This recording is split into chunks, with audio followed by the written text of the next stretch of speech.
اوكي ماما اليوم ويا خدك وان كاويني محاد برتا horta waan bartaa waxa soo baxay markaa bal ku celi mar labaad okay adoo yiri istaagtin mar tusi kartaa macnaha sir jooga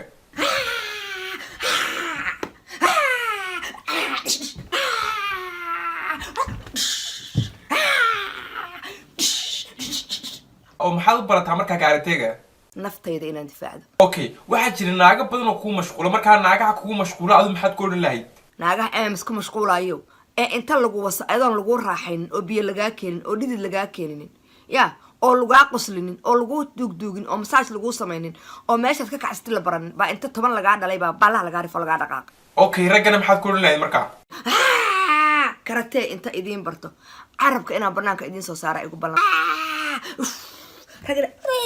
look balaha idin ka wada rifaya kulligiin okay waxa jirta su'aal yar dadku isweydiiyaan oo ragga Soomaalida maxay raadiyaan marka aad ma noo sheegi kartaa waxa ragga Soomaalidu raadiyaan nin Soomaali sil bala daba dhiga sil raadi silku ku mudaana waa birq uu ku dhibcinaya uu rimaya naag Soomaalina rinin bay rabtaa iyo gus taasi u wareegaysa waa maana wiifto in gus lagu galiyo hatta raaxada ma taqaanaa hatta sida la isu raaxeeyo ma taqaanaa arnaagtay taqaana meesha laga kacsado arnaagtay istaqaana meesha adigu ka naag walba meel bay ka kacsata arnaagtay dhahaysa ninka markay guursato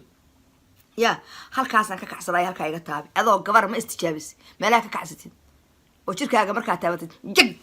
atraado xad ku istaagto okay ad markaa gabdhaha maxaa kula talinahay silka yam xira silka xira geedka iska xira أنت قصير وأنا طويل ولكن جميلة كقاو نور يا حبات اللون